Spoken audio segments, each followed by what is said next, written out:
Biar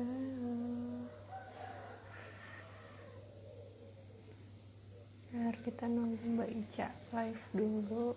Mbak Ica, Mbak Daninya live dulu.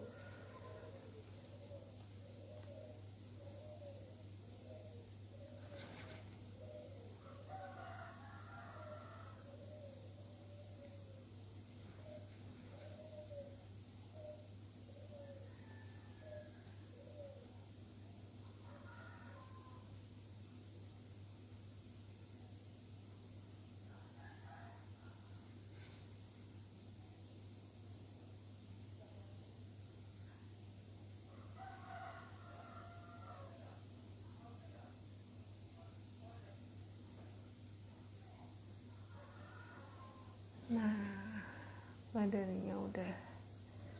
Bismillah.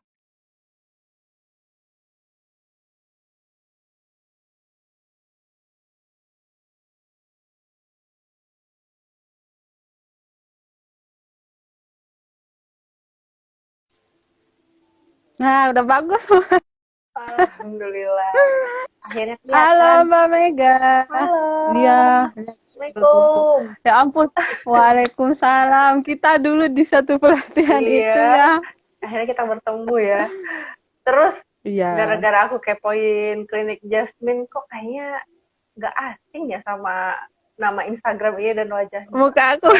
Iya, ternyata itu Mbak Dani, namanya Ramadhani ternyata. Ya. Kan kita sederetan ya, sederetan kan duduknya Yang di samping kanan aku kan? Iya, mejanya kan kayak angkare gini, dan kita di deretan ini semua. Yang depan itu, Iya, iya benar ya. Gimana Mbak, apa kabar? Alhamdulillah sehat. Lama banget kita pelatihan, bulan berapa sih itu ya? Juli, udah mau setahun ya. Juli ya? Oh udah mau setahun, benar udah mau setahun. Juli. Terus Luar sekarang biasa. kesibukannya apa nih Mbak? Aku ini praktek laktasi di Jasmine. Visit Ini paling masih visit jalan untuk klinik tatap mukanya atau via video call yang kayak Mbak share itu? Masih tatap muka, masih visit praktek, masih visit, masih online, masih. Wah. Guys. Alhamdulillah Tunggu, masih jalan. aku matiin dulu ini notifikasi. Notifikasinya yang ganggu banget, tunggu aku matiin dulu. Jadi distract ya? Iya. Nah, dah. Nah, Kita ke room biru ya, sama ya. iya ya, ya Allah janjian. Jodoh banget. Terus sekarang nih di mana nih? Maksudnya asalnya mana sih? Kayaknya bukan asli Bandung ya? Bukan asli Bandung. Sama kayak Mbak Ica tadi. Tuh mana Mbak Ica nggak muncul lagi ya? Iya, nggak muncul lagi. Soalnya tadi Makassar. end dulu soalnya. Oh, N juga. Aku Makassar, asli Makassar. Mbak Ica juga Makassar kan? Iya. Tadi katanya, saya mengidolakannya. Aku sampai Tapi kenal ya? Tapi belum pernah ketemu. Atau satu belum, Mbak. kampung? Enggak. Enggak. Taunya tuh jadi teman-teman praktek kerja dulu di Bandung. Sekarang pindah ke Makassar karena ikut suaminya tugas di Makassar. Ya. Terus ketemu, entah gimana ceritanya ketemu sama Mbak Ica itu.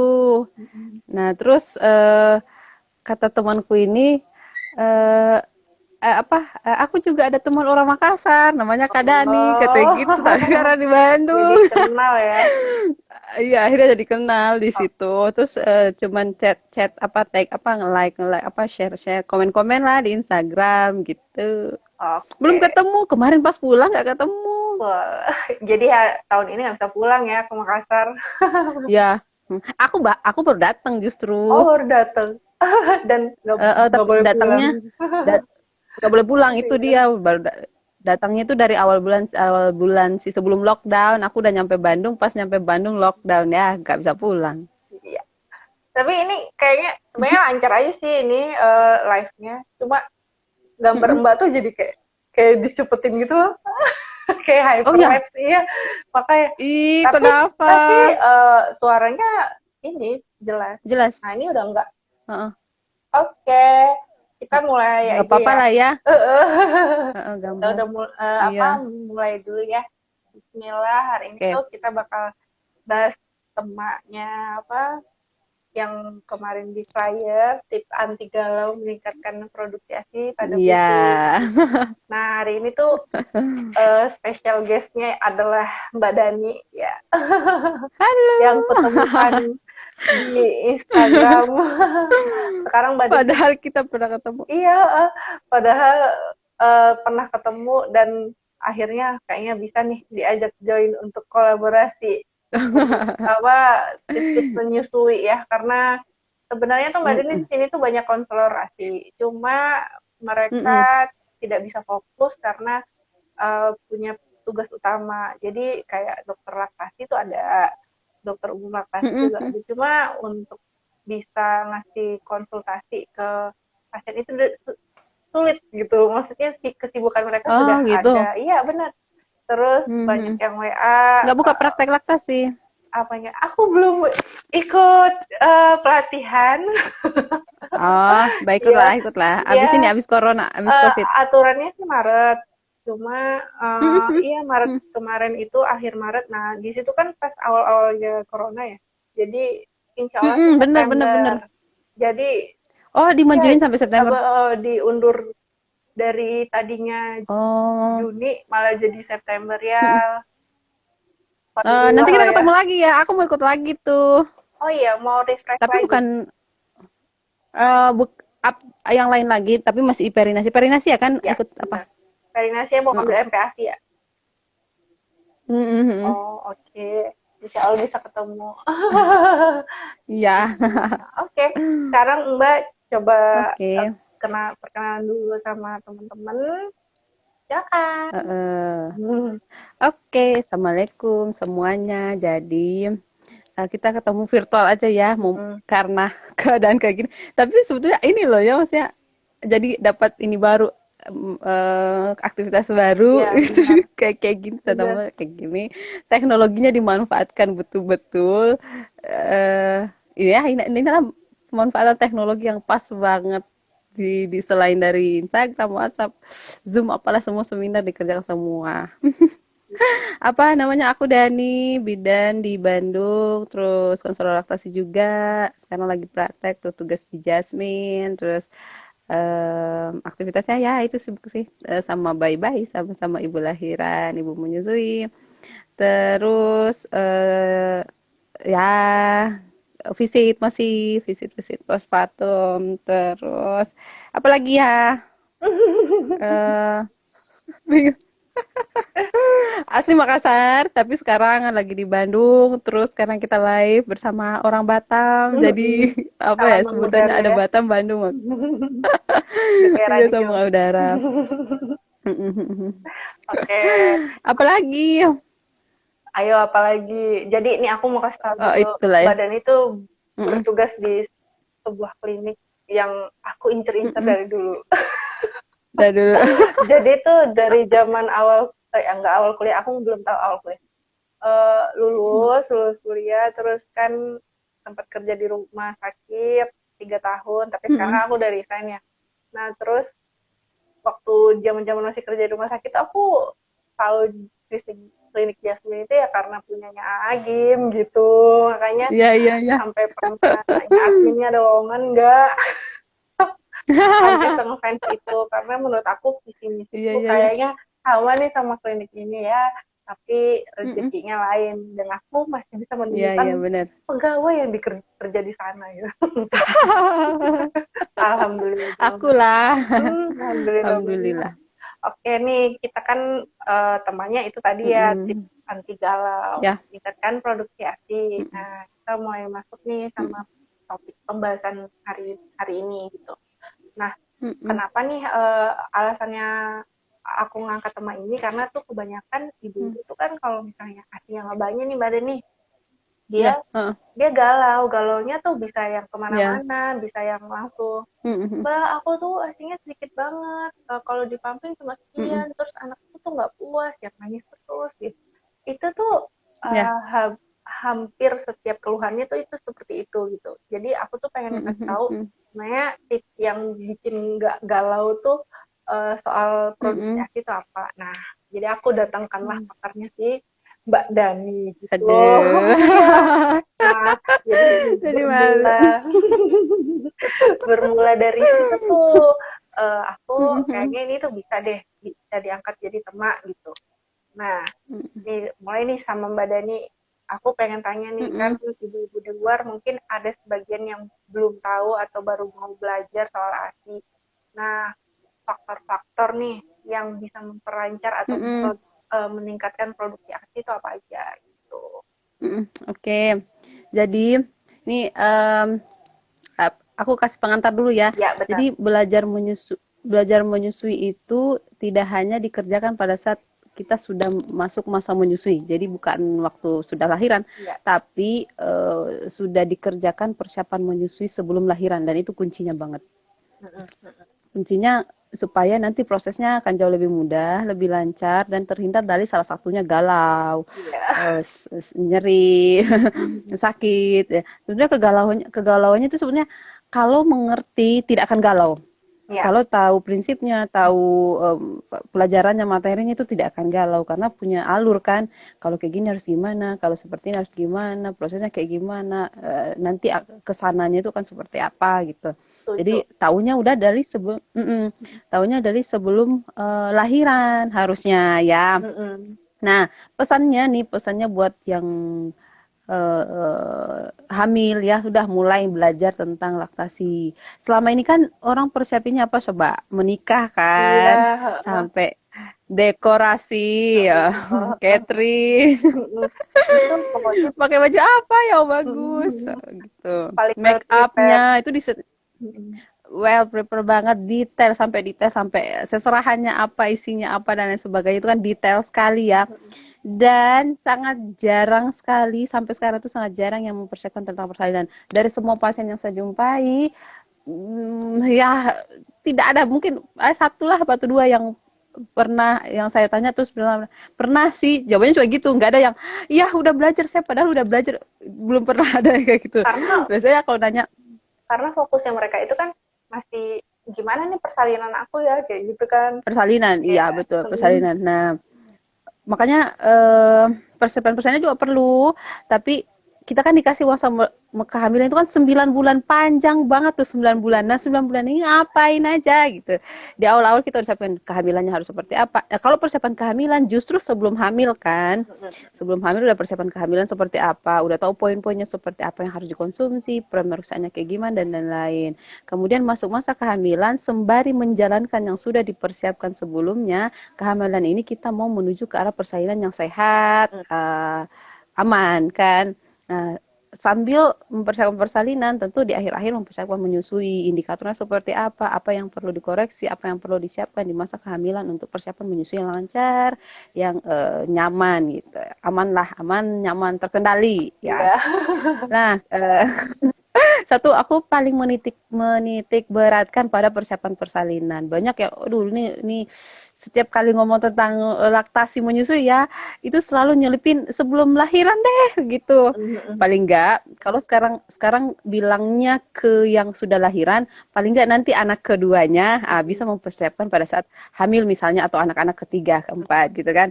Atau ibu tersebut bilang ke temannya mungkin yang lagi hamil pertama misalnya, katanya siapin deh dari awal gitu. Akhirnya cari-cari informasi kan. Nah, itu yang harus kita sebarkan, yang harus kita sampaikan ke yang lain, supaya makin ngeh gitu kalau menyusui itu sebenarnya perlu juga persiapan. Oke.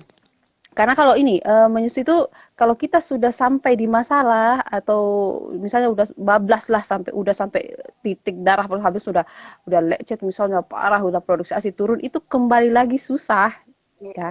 Dan kita nggak bisa kembali karena kan ini kehidupan. Bayi kan bertambah besar terus, nggak mungkin mengecil lagi buat kita memulai lagi yang baru kan. Itu susah. Jadi jangan, ngejarnya susah, berat, butuh komitmen, butuh kesabaran. Aduh, panjang saya ceritanya.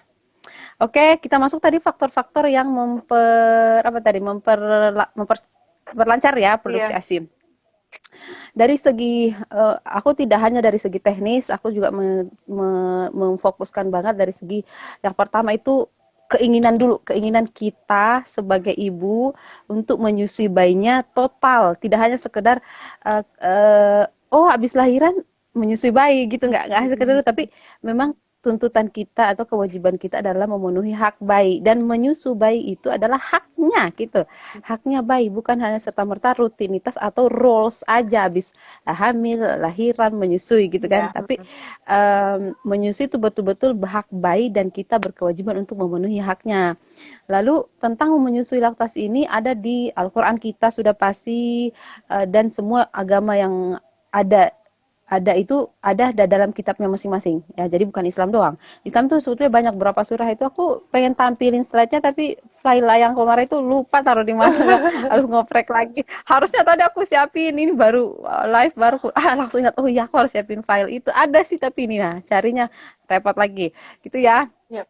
Jadi tentang menyusui, merawat anak, membesarkan anak itu semua ada di aturan Al-Quran kita. Harusnya kita kembali ke situ dulu ya, harusnya kita kembali ke situ dulu bahwa betul Al-Quran aja kita atau kitab kita aja itu ngasih panduan, dan tugas kita adalah yang pedoman kita kan Al-Quran. Jadi tentang menyusui pun di kitab kita juga dikasih panduan gitu ya. Jadi kalau mau langkah awal adalah luruskan niatnya dulu, kembalikan ke diri masing-masing, keinginannya dikuatin, betul-betul akan memenuhi kewajiban kita sebagai seorang ibu, memberikan hak kepada bayi.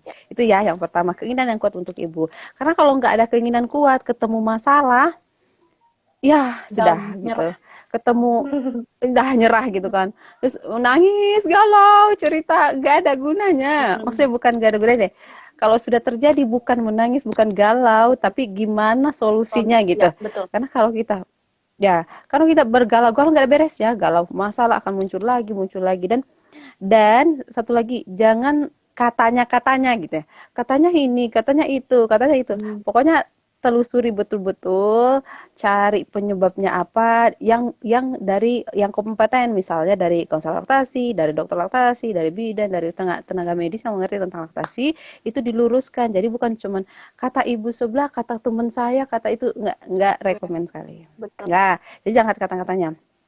Tadi kembalikan ke niatnya masing-masing, harus niat yang kuat dulu. Lalu yang kedua, sudah ada niat, kita menumbuhkan support ya, support itu support tidak hanya kita dapat dari luar. Kita kan sering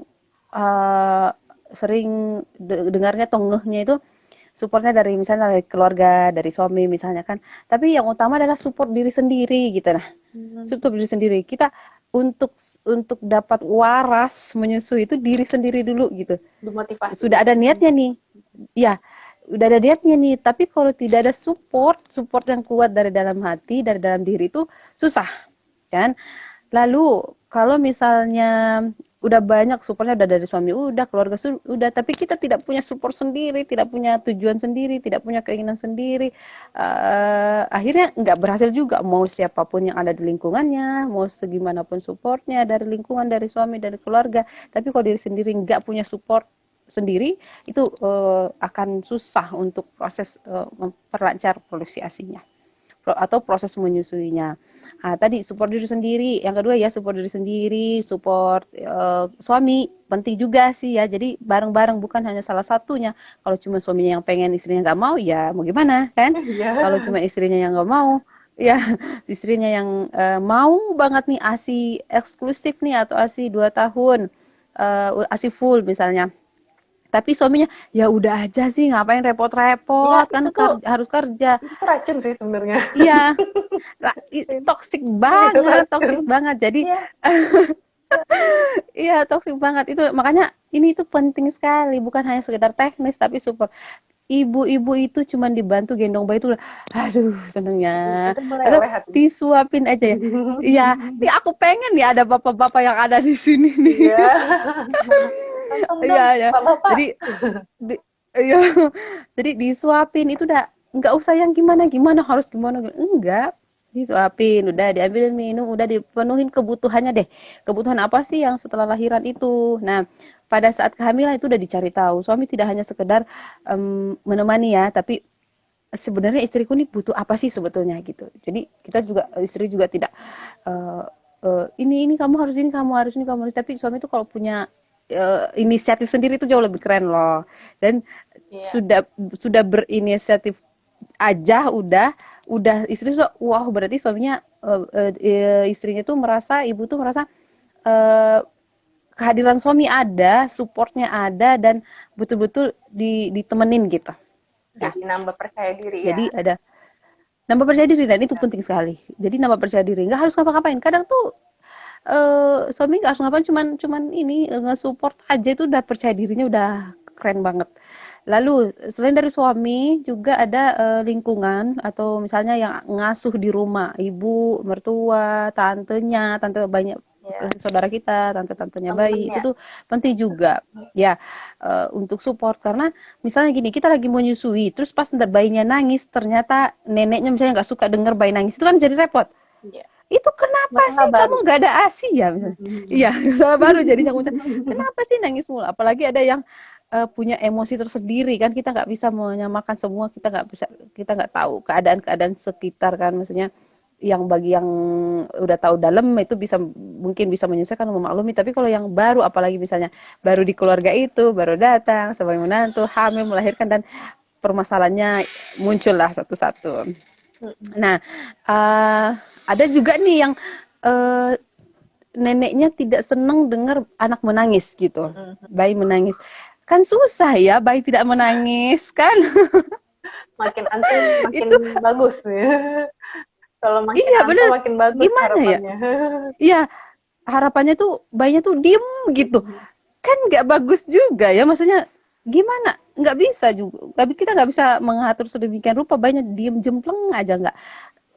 Masalah bayi menangis, bayi rewel, bayi seneng, bayi ketawa, itu semua kompleks, itu kan emosional bayi kan, dan itu harus kita terima semua, tidak hanya senang-senangnya banyak ketawa terus ih lucu, terus kita cuma menerima yang itu kan, tapi tidak menerima pada saat bayi lagi menangis misalnya, atau pada saat misalnya lagi rewel karena mungkin keadaan atau kebutuhannya tidak terpenuhi. Jadi kita juga harus tahu kebutuhan bayi itu sebetulnya apa gitu, kenapa menangis gitu. Nggak hanya kenapa dia menangis tuh. Sekarang tuh kalau bayi menangis tuh langsung, oh nggak ada asinya ya, Nah, kurang ini kali yang itu, bikin udah galau. kasih aja. Itu dia. Padahal bayi menangis bukan cuma persoalan dia lapar. Banyak menangis mungkin karena basah, itu harus dipahami ya. Jadi banyak yang bilang bayinya nangis, susuin, susuin, lapar kali, lapar kayak. Jadi mindsetnya tuh ke situ gitu. Bayi menangis tuh lapar, bayi menangis tuh lapar. Belum tentu ya, kadang udah kenyang tapi mungkin gak enak, misalnya basah, misalnya pipis atau pup, atau misalnya uh, kepanasan, itu kan bisa bayi nangis juga Ya, tuh, hal-hal atau yang tidak misalnya bikin nyaman kedingin, gitu ya. iya kedinginan misalnya tuh.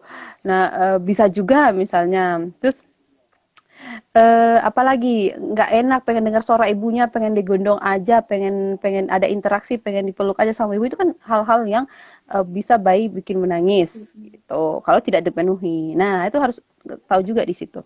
Oke, tadi support diri sendiri, support suami penting sekali, karena yang akan menemani kita 24 jam, sebetulnya enggak 24 jam juga sih, karena kan suami kan keluar. Yang tadi support diri sendiri itu karena kita akan bersama bayi 24 jam ya. Kita akan bersama bayi 24 jam, jadi harus dikuatin hatinya, luruskan niatnya, kuatin hatinya, perbaiki emosionalnya, terus kalem saja, jalani gitu ya.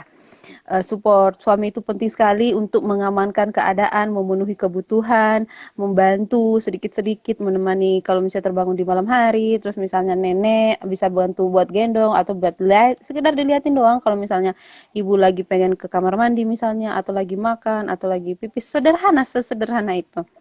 Terus ada yang nemenin, cuman nemenin bisa mungkin duduk di situ doang, terus cuma mungkin ambilin minum doang, atau cuma mungkin ambilin bantal pada saat menyusui, itu kan udah support banget, karena effortnya kan besar. Kita lagi mau nyusui ini, butuh minum, lah repot bergerak-bergerak gitu kan, misalnya Hal-hal kecil lagi mau ya. hal kecil sederhana sekali misalnya. Terus kita lagi ada bayi misalnya nggak tidur sih anteng aja, tapi kita pengen ke kamar mandi, ada yang bantu lihat, ini kan sederhana sekali. Itu ya makanya perlu support dari lingkungan, tetangga-tetangga juga termasuk. Oke, terus apalagi tuh aku sempat nulis tadi itu supportnya diri sendiri. Selanjutnya tadi berkaitan dengan yang ketiga itu berkaitan dengan pengetahuan. Ya, kalau itu penting sekali sih, kuncinya sih di pengetahuan. Makanya kalau sering dengar knowledge is power, dan betul itu sih di situ. Kalau kita tahu, nggak akan ada galau-galau, nggak akan ada sedih-sedih. Mungkin sedih sih oke, tapi nggak yang sampai gimana banget. Karena kalau kita tahu, kita pasti akan cari solusi. Ini kalau kayak gini seperti apa, kedepannya akan seperti apa, masalahnya sebetulnya apa, supaya solusinya itu tepat sasaran, tidak mengira-ngira kayak tadi. Katanya ini, katanya itu. Kalau menangis katanya lapar, kalau menangis katanya itu. Kamu kurang asik kali, gitu, dan lain sebagainya gitu ya.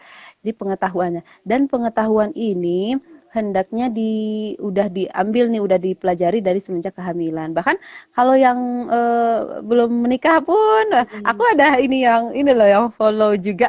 Aku belum menikah, Mbak, belum hamil, nggak punya anak, belum hamil, belum menikah juga, tapi senang aja gitu. Khusus untuk juga misalnya ada mahasiswa-mahasiswa kebidanan di sini, misalnya mahasiswa kesehatan, itu penting sekali karena kita kan berhadapan dengan bayi kan, berhadapan dengan ibu hamil, berhadapan dengan ibu menyusui dan bayi. Jadi skillnya perlu juga tentang laktasi. Tadi kembali ke pengetahuan pada saat kehamilan. Nah, pengetahuan apa saja sih yang perlu kita ketahui? Yang pertama itu anatominya, itu anatomi payudara. Misalnya sistem produksi ASI seperti apa, jalannya kayak gimana, itu harus diketahui. Aku liatin slide ya, kayaknya lebih jelas kalau liatin slide. Oke, aku balikin dulu ininya ya.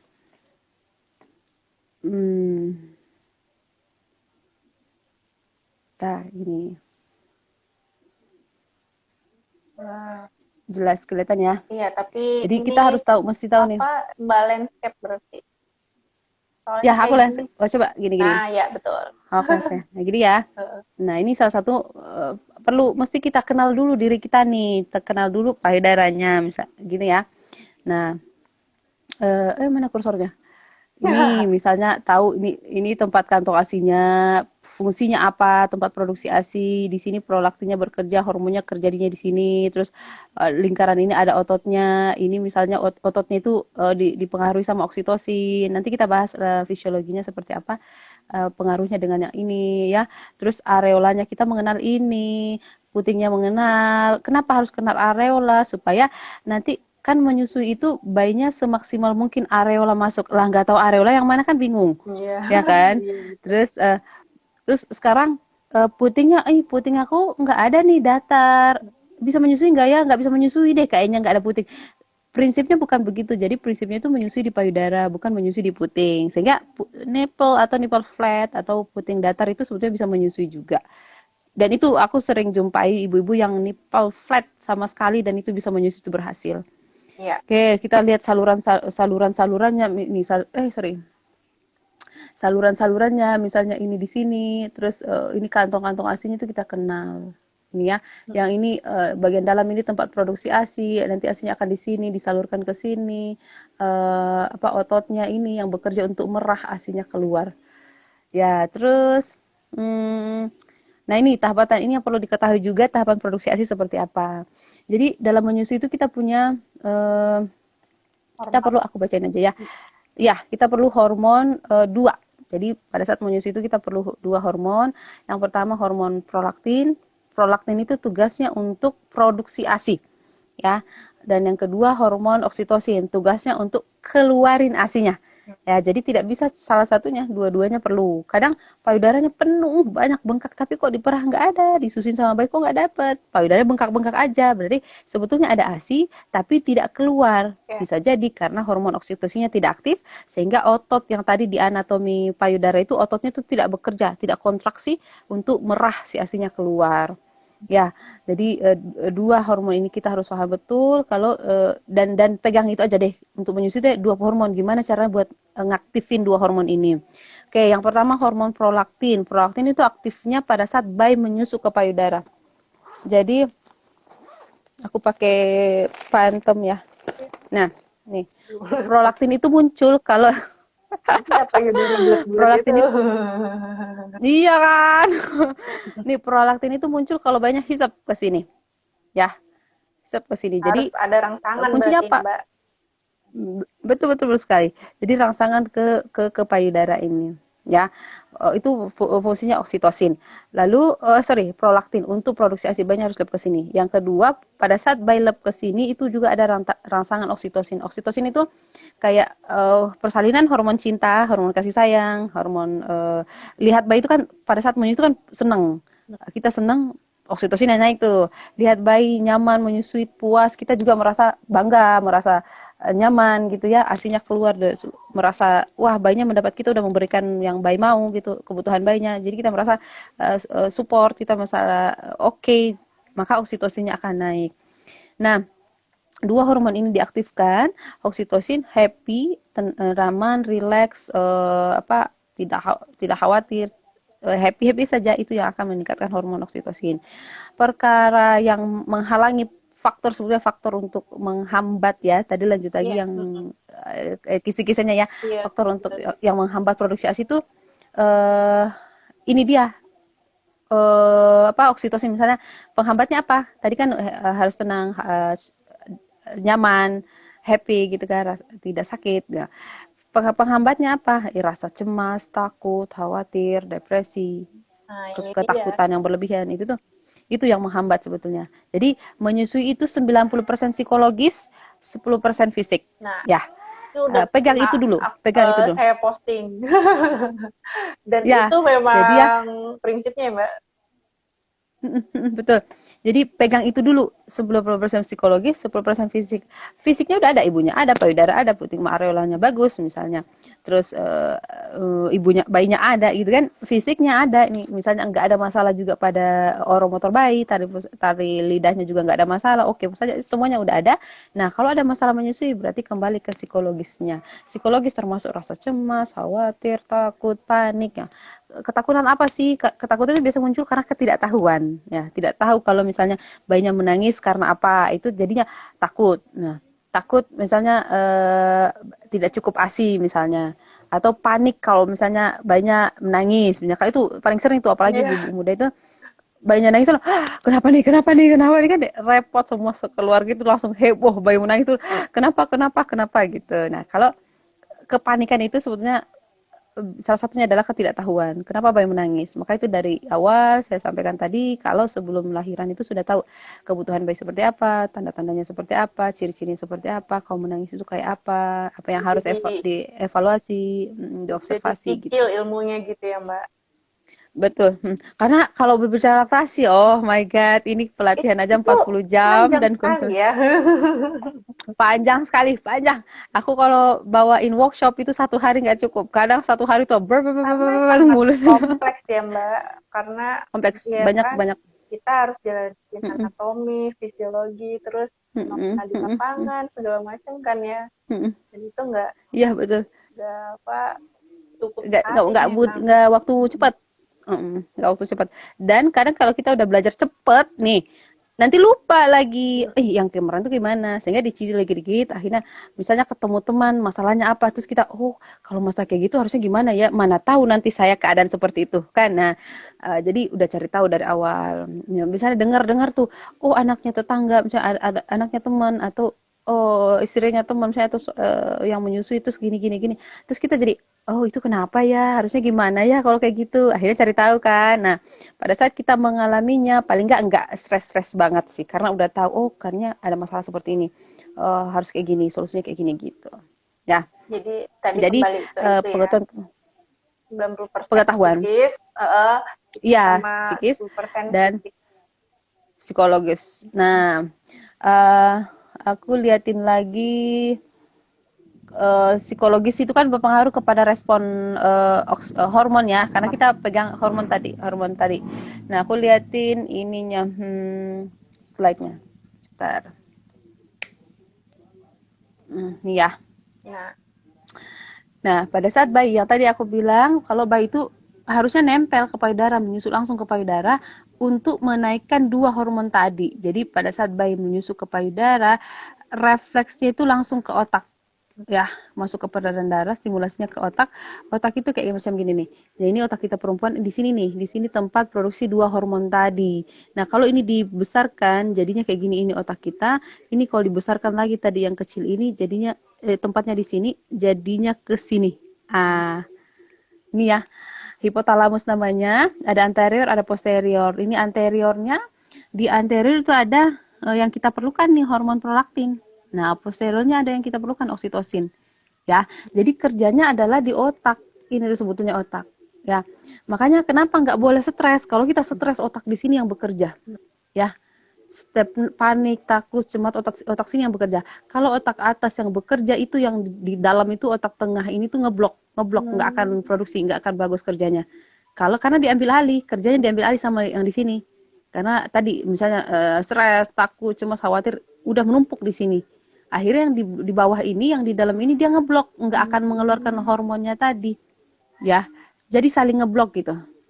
Nah, kalau misalnya kita mau mengaktifkan yang ini untuk mengeluarkan hormon tadi yang diperlukan, yang di sini tuh pikiran-pikiran hilangkan supaya yang di bawah aktif, yang di tengah aktif. Gitu ya. Jadi apa namanya? Itu sistem neuroendokrin namanya, respon hormon otak. Lalu apa namanya tadi yang aku maksud yang otak depan sama otak belakang itu, kalau kita stres, panik, takut, khawatir, cemas, itu kan hormon yang naik itu adrenalin. Nah, si adrenalin ini akan menghambat kerja oksitosin. Jadi oksitosin ini naik untuk keluarin ASI, oksitosin prolaktin. Tapi karena kita stres, panik, takut, jadinya ngeblok gini nih.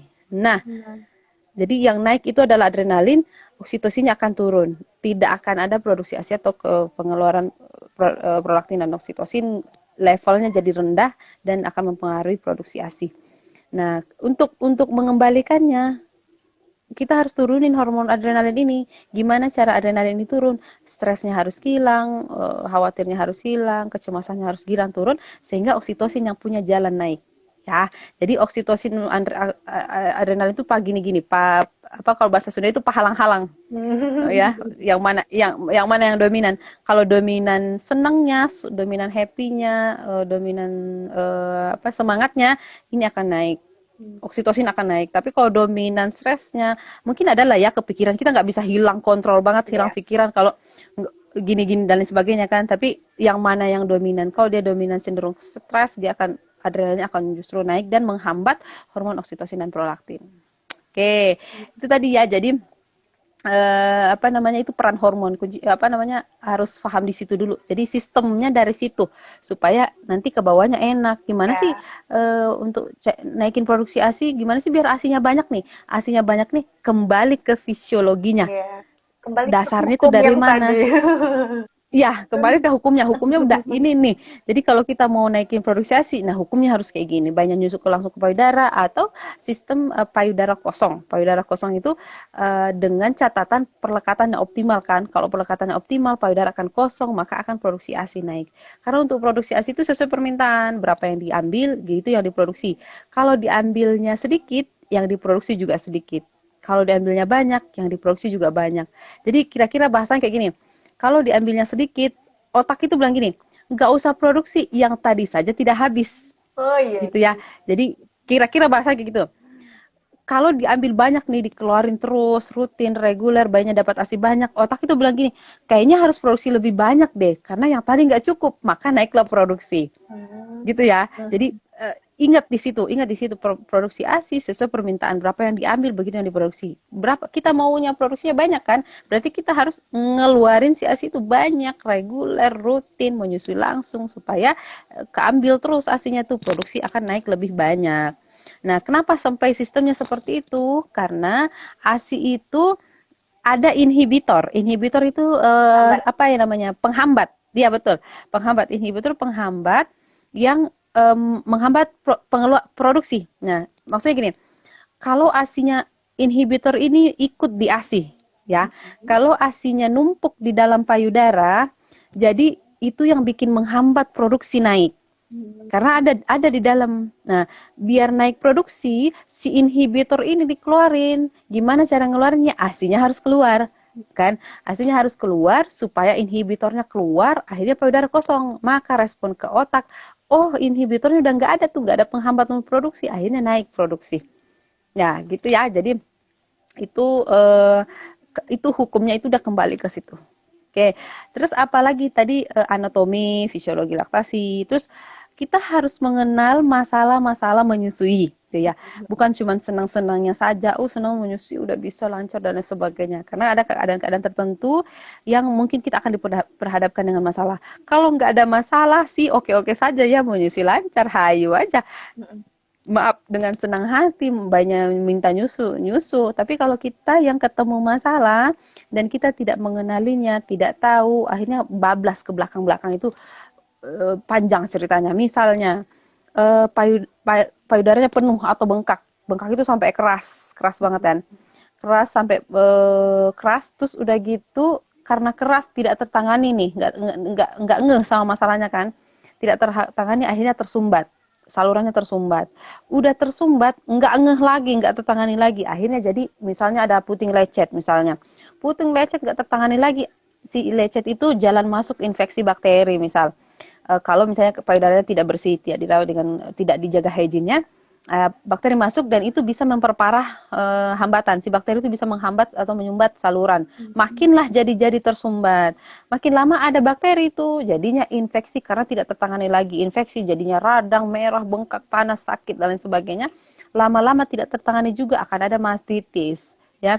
Sampai mastitis enggak ngeh juga, itu kebangetan sih kalau sampai masih ngeh. Akhirnya sampai abses. Abses itu bernanah. Kalau sudah bernanah itu kan harus ada prosedur bedah lagi ya. Jadi prosesnya sebetulnya kita bisa terhindar dari mastitis itu. Awalnya itu enggak akan bisa mastitis kalau tidak ada bengkak di awal. Kalau tidak ada sumbatan di atau tidak akan mastitis. Jadi supaya kita tidak sampai di mastitis, nggak usah panjang-panjang cari apa sih kemana mastitis. Udah jangan, pokoknya payudara itu penuh boleh tapi tidak bengkak. Ya, bedakan ya. Penuh boleh tapi tidak bengkak. Penuh itu penuh tapi lembek. Jadi nggak ada sumbatan, nggak bengkak, nggak keras gitu ya. Tapi kalau keras, nah itu hati-hati. Kalau keras berarti udah penuh banget dan itu potensi untuk tersumbat. Sumbat nanti arahnya ke sana, udah radang, infeksi, mastitis, abses, sudah panjang lagi ceritanya. Itu satu contoh kalau kita tidak mengenal masalah, tidak mengenal masalah-masalah menyusui. Jadinya bablas saja. Itu aku pernah dapat klien juga satu seperti itu. Jadi dibiarin akhirnya sampai harus operasi. Padahal udah dan itu ngeh. Itu kalau masih mending ya ngeh. Itu kalau nggak ngeh kan repot lagi. Benar. Ya, terus masalah yang lain misalnya salah satunya misalnya produksi ASI tidak naik, misalnya produksi ASI tidak keluar. Kenapa sih sebetulnya tidak keluar? Atau masalah lagi ASInya banyak, tapi kok bayinya nggak naik berat badan? Nah, kenapa tuh? Kan ini tuh salah satu masalah paling sering sih. Kayaknya anakku ASI iya. tapi nggak naik-naik. Terus dokter suruh Nah, itu dia kan. naikin Jadinya berat badannya. Nah, gimana tuh? betul. Akhirnya penggunaan formula kan. Nah, Biasa gitu. yang tersebar jadinya Pak, tersebar akhirnya ASI kamu nggak bagus kali gitu kan. Nah, udah dijudge padahal sebetulnya bukan itu. Kemudian lari ke pengganti padahal tidak semestinya harus begitu juga. Ya. Jadi ada step-stepnya, ada indikatornya kapan penggunaan formula, kapan tidak. Ya, jadi kalau selagi kita masih bisa mengupayakan yang optimal full ASI itu kemungkinannya besar. Bahkan yang tidak hamil pun yang mau adopsi anak, tidak hamil dan mau menyusui itu bisa. Apalagi kalau yang hamil sudah ada hormonnya kan. Jadi itu worth it sih untuk ini kan diperjuangkan masalah menyusui ini. Terus aku lanjut tadi yang masalah menyusui ya, yang apa namanya? Tadi kan itu ya Payudaranya penuh, ya, terus salah satu faktor-faktor yang menghambat ASI itu kan tadi ya udah dijelasin stres gitu kan ya. Jadi stres, panik, takut, cemas, khawatir yang tidak beralasan, tidak beratas itu karena tidak tahu arahnya seperti apa, pengetahuannya seperti apa, akhirnya udah galau lah. Bahasa kerennya ya galau. Jadi dan Nah kenapa? Jadi sebenarnya yang Mbak Dani udah paparin tadi tuh hampir semuanya terjawab sih menurutku, karena kan kayak kunci prinsip memperlancar ASI berarti kan kita berangkat dari 2 hormon tadi ya, Iya betul. prolaktin sama hormon oksitosin. Gimana sih cara mereka bisa bekerja optimal? Itu dia kan. Nah, kita durasi berapa lama sih biasanya dibatasi ke Instagram? Dibatasin. Ini udah 45 menit berjalan. Oh, Jadi udah lama. Cuma 1 jam kan. Padahal aku belum bahas tips-tips. Sembari pertanyaan aja ya. Nanti mungkin sesi ini abis ini kalau misalnya nanti kan di stop sendiri ya. Nanti untuk bahas itu mungkin kita live ini lagi sekali lagi. Jadi kayak 2 kali. Oh, nambah lagi ya? Oh, oke. Oke. Berarti diberesin dulu yang ini. Iya, diberesin dulu. Tadi kan udah ya salah satu faktor-faktor yang apa aja yang menghambat produksi ASI sama kuncinya itu tadi ya. Ya. Terus tipsnya nih Mbak, tips memproduksi ASI tanpa galau. Ini pasti tips balik produksi lagi. Ya balik lagi dah. Itu udah kuncinya tuh di situ tuh sebetulnya. Balik lagi ke situ. Mungkin lebih ke ini kan udah normalnya nih kayak gitu kan, kembali ke situ. Tapi lebih ke mungkin kalau misalnya ketemu masalah terus produksi ASI turun, gimana nih cara ningkatin jumlahnya gitu misalnya. Kan udah terlanjur turun nih, gimana buat naikinnya kan? Nah, satu adalah jaga emosi. Kembali lagi tadi psikologis kan. Jaga emosi, stabil, cari pertolongan, supportnya, gimana langkah-langkahnya. Terus posisi pelekatan harus betul. Posisi dan pelekatan itu 85% menyelesaikan masalah. Jadi kalau ada ketemu masalah menyusui, ya, aku paling pertama yang dikoreksi adalah posisi dan pelekatan. Ya, jadi masalah jumlahnya presentasinya besar sekali ya, besar sekali. Sehingga besar sekali 80% loh. Masalahnya ada di posisi dan pelekatan yang salah. Jadi skill pertama yang harus dimiliki oleh ibu yang baru lahir adalah bagaimana memposisikan dan menilai pelekatan yang optimal. Itu skill pertama. Ya. Skill kedua, perah ASI. Karena ada keadaan tertentu yang kita nggak bisa menyusui langsung, terus tetap harus jaga produksi ASI kan. Jadi tetap harus diperah supaya tetap ada stimulasi sembari memperbaiki yang lain-lain yang kenapa kita tidak bisa menyusui langsung. Jadi itu skill 85%. Aku ulang lagi, masalah menyusui karena posisi dan pelekatan yang salah atau tidak optimal. Nah, termasuk apa sih masalah menyusui itu, kayak berat badan tidak naik, itu posisi pelekatannya juga dilihat. Putingnya lecet, posisi pelekatan juga pasti harus dilihat. Payudara bengkak juga masalah menyusui, posisi pelekatannya yang utama dibenerin. Terus bayinya tidak cukup mendapatkan ASI. ASInya banyak tapi berat badan tidak naik, bayi dehidrasi atau baru lahir tuh kuning berkepanjangan, itu posisi pelekatan juga harus dibenarkan. Jadi posisi pelekatan ini kuncinya, presentasinya besar sekali. Jadi itu faktor terbesar ya Mbak sebenarnya, ketika pelekatan dan posisi tidak benar, merembetlah ke si produksi ASI kemana-mana. Jadi itu sih ya. Setuju, betul. Betul. Aku itu merembet kemana-mana jadinya, karena tidak betul, jadinya pengosongan payudara kan tidak optimal. Akhirnya bengkak lah, kan masalah lagi tuh. Perlekatannya cuma di puting doang, tidak sampai masuk areolanya, akhirnya lecet, masalah lagi muncul. Karena lecet, sakit, nggak disusuin kan jadinya, nggak mau disusuin kan sakit tuh. Nah, nggak disusuin, produksi ASI tidak naik. Kenapa nggak disusuin? Karena lecet. Mau disusuin juga sakit. Jadi, situ lingkarannya tadi situ. Ya, pingpong ya. Memang, ya itu lagi, kembali lagi. Ya itu, mungkin lagi. Kebanyakan ibu yang pengen cepet solusinya apa gitu ya. Sebenarnya, ya harus tahu dulu kenapanya gitu. Jadi, kalau seandainya terjadi lagi, ya udah ngerti, udah tahu itu yang jadi penyebabnya. Betul. Ya. Nah, setuju itu makanya kita harus kembali ke materi dasarnya itu, dari mana arahnya, dari mana. Boleh. Terus kunci lagi mau ikut kelas Mbak Dani ya. boleh.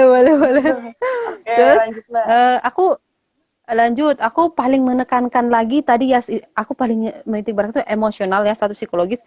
Yang kedua yang harus diperjuangkan adalah inisiasi menyusui dini. IMD. Itu keren banget sih.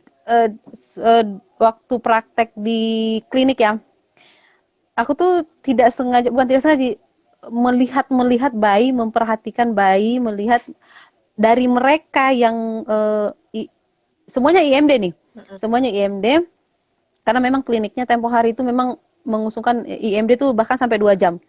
Uh, ya, kita tuh di klinik Bumi Ambo itu dulu tempat saya bekerja, itu IMD-nya 2 jam. Kalau tidak ada masalah semuanya sehat, IMD 2 jam. Sehingga kita maksimalkan di situ. Dan saya memperhatikan bayi-bayi yang menyusu di 1 jam pertama persalinan atau dalam 2 jam IMD itu menyusu dengan yang tidak menyusu itu beda sekali. Kalau yang menyusu pada saat IMD itu setelah kan ada fase tidur tuh. Biasanya bayi baru lahir kan tidur panjang. Setelah fase tidurnya itu, setelah itu dia menyusu lagi itu langsung mantep gitu, mantap menyusunya langsung pintar. Tapi yang tidak disusuin di IMD itu cenderung lama, cenderung gimana ya, kayak susah mendapatkan, kayak baru mengenal gitu, kayak baru mengenal. Tapi kalau yang disusuin itu tuh pas fase disusuin IMD 2 jam itu masuk fase tidur nanti bangun lagi untuk menyusui itu skill bayi itu cepat, bagus, dia bisa langsung pintar menyusu. Nah, kemudian aku sambungkan dengan teori pernah dapat literatur itu pada saat bayi tidur disusui di awal IMD ya, disusui di awal IMD itu, pada saat setelah IMD bayi tidur itu bayi mengolah apa yang terjadi sama dia tadi. Itu ya, apa yang terjadi sama dia tadi. Makanya kenapa bayi lahir dengan nyaman, gentle, disambut dengan sukacita, itu tuh mempengaruhi emosinya, yang akan mempengaruhi nanti apa yang ada di otaknya. Nah, kita sambut dengan keadaan yang dia lahirnya gentle, tidak ada stressor, tidak ada apalah segala macam kan. Trauma, betul ya, itu betul, trauma. Jadi yang direkam sama bayi nanti pada saat tidur adalah hal yang baik, termasuk menyusui. Menyusui itu yang direkam di otaknya, dan pada saat dia terbangun untuk menyusui selanjutnya langsung cepet pinter. Ya, karena udah direkam sama otaknya. Apa jadinya kalau bayi mendapatkan trauma dan yang direkam sama otaknya trauma, dan itu akan kebawa kepanjangan. Makanya yang lahiran nyaman, tenang, gentle itu wajib diperjuangkan. Ya, demi kemaslahatan umat ke depan, Mas. Wajib. Karena akan sangat menguntungkan untuk ke proses selanjutnya. Ya, kan? dan bukan selama ini kan kita masih berpikir menguntungkan untuk ibu ya, maksudnya lahiran tenang, nyaman tuh wah keren banget ya, maksudnya bisa nyaman, bisa tenang, bisa tersenyum saat lahiran, bisa bisa sehat, lancar, mudah gitu ya. Tapi sangat jarang yang memperhatikan efeknya pada bayi. Padahal efeknya juga ada loh, bahkan itu lebih keren lagi karena kompleks di otak bayi itu langsung direkam. Ya, nah itu makanya aku sangat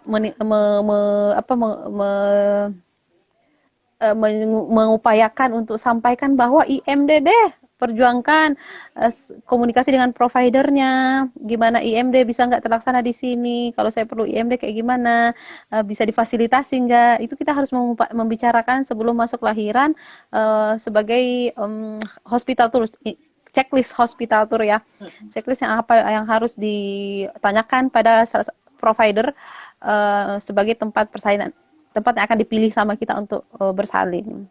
Ya, kalau nggak support IMD kan repot. Iya. Gitu ya. Karena akan berkelanjutan sekali ya ketika kita sudah bisa melakukan IMD, berkelanjutannya lebih gampang. Gitu. Iya, lebih mudah itu, dan itu tuh aku lihat dari setiap bayi-bayi yang lahir. Ya, terus itu IMD. Terus apa lagi ya? Tadi kan udah ya saya. Cara meningkatkan ASI. Salah satunya kan itu kan udah panjang lebar kan kemana-mana. posisi yang paling penting kan adalah kita tahu posisi dan perlekatan yang benar, karena itu paling faktor utama yang harus diketahui kan. Nah, mungkin aku liatin posisi pelekatannya biar ada gambarannya. Tapi untuk lebih detailnya lagi, mungkin karena kita durasi jadi nggak terlalu banyak ini. Aku liatin gambar-gambarnya biar ngeh dulu. Nanti abis itu banyak cari informasi lagi. Soalnya Ini kalau aku kita perhatiin Mbak Dani ini totalitas gitu ya. Jadi ya, jadi ya benar-benar ya udah, jadi nggak mau setengah-setengah nyampe ininya. nggak Dan bisa. Betul. iya, oh, iya kan. Jadi ya udah Iya nggak iya apa-apa, benar. kita panjangin durasi aja. Yang penting Oke, siap. apa sih benar-benar jelas gitu loh, clear. Kalau misalnya Ya. kurang bisa langsung ke Mbak Dani. Oke oke, silakan. Oke. Nah, ini aku liatin posisi pelekatan yang bagus. Tunggu. Posisi ya. Ini kita baca posisi dulu. Nah, posisi itu ada pakemnya. Pakemnya itu bayi menghadap ke badan ibu, topang bayi sampai bokong, terus telinga dan bawah satu garis lurus, hidung bayi sejajar puting dekat bayi. Nanti aku praktekin pakai boneka ini, lihat gambarnya dulu aja ya. Jadi posisi itu ada macam-macam posisi, reclining position yang kayak gini. Reclining itu kayak IMD, posisi IMD. Jadi kita masih setengah berbaring, bayi di atas. Nah, jadi dari bayi lahir pun sebetulnya sudah difasilitasi dengan posisi reclining untuk menyusui bayi kan, nggak ada alasan buat gimana dong menyusuinya, kan kita baru lahir nih masih telentang gini, ada nih loh posisi reclining ya, jadi bisa bayinya nuplek di atas. Lanjut posisi cross cradle hold. Jadi tangan yang ini pegang ke sini kepala, terus tangan satunya ini biasanya mengarahkan payudara, yang tangan yang satunya. Ini biasanya dipakai untuk ibu-ibu yang bayinya kecil. Jadi pegang bagian leher. Kalau bayi kecil kayak misalnya di bawah 2,5 ya. Jadi masih belum ajak gitu. Beda kalau bayi yang 3 kilo ya, 3 kilo, 3,4 itu kan enak Itu banget pegangnya. pegangnya. Mantap pegangnya. Tapi kalau bayi-bayi yang kecil itu agak repot karena kepalanya tuh geleng-geleng gitu. Jadi harus pegang pakai tangan ini. Terus cradle hold, nah ini yang bayi-bayi yang mantep pegangnya, yang bayi-bayi 3 kilo lah, ini di atas 3 kilo enak, jadi biasanya kayak gini. Lalu football itu di underarm, atau kita sebutnya underarm itu football, jadi dikesampingin ya. Ada beberapa keadaan bayi kecil ini efektif, terus payudara yang besar ini efektif ketimbang yang payudara besar Posisi terus ketimbang sebelumnya ya. yang posisi kayak gini. Karena kalau payudara besar posisi kayak gini biasanya ketutup, kelelep muka bayi. Bener. Iya. Jadi repot kan deh, gimana nyusuinya ini, apa namanya, gimana nyusuinya, oh ini bayinya mukanya ketutup sama payudara. Ada caranya, kita pakai yang football aja, underarm gitu ya, atau posisi laying down ini membantu sekali kalau kita dalam keadaan lelah ya, kelelahan misalnya.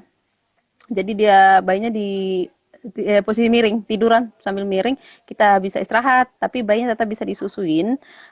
Dengan catatan pakemnya harus dapat. Ini kuncinya pakemnya ya. Pakemnya itu yang ini. Ini pakemnya itu yang ini. Ya, nanti aku jelasin pakai pakai boneka jadi biar makin kebayang. Nah, untuk bayi kembar juga bisa. Kemarin ketemu bayi kembar, dua-duanya jadi bingung. Satu hari udah lewat ya. Dijelasin. Kebetulan di apa? Di Jasmine udah lewat 1 hari baru ketemu, baru dapat waktu ketemu, belum disusuin. Kenapa belum disusuin? Bingung nyusuinnya bayi kembar. Nggak tahu ya gitu. Ya udah, ya, ya akhirnya kita akhirnya kita belajar ya, menyusui aja bingung ya guys lah gitu. Akhirnya aku kasih ajarin ini posisi football, dan sekali itu juga langsung menyusu bayinya, dua-duanya langsung dapat ASI, dan lalu bayinya tidur enak lah. Nah, ini ada kesalahan memposisikan bayi. Kesalahannya nih tangannya ada di dalam sini ya. Jadi harusnya tangannya di Harusnya belakang memeluk. sana, tapi ini ada di sini. Ya, betul, harusnya memeluk, jadi ke belakang sini. Terus kesalahan kedua, pegang kepala bayi kayak gini nih. Suka banget nih pegang kepala itu, kepalanya didedik-dedikin, didorong-dorong masuk kayak gini kan. Bener. Itu salah banget, Pak. Terus ya, nyusu. Jadi ini kepala didorong-dorong, ini salah banget. Kesalahan dalam menyusui ada dua ini yang sering terjadi. Pelekatan. Nah, gimana sih ini pakemnya nih ya. Jadi pelajar ingat-ingat Kita pakemnya. Dagu Mbak, nempel ke payudara.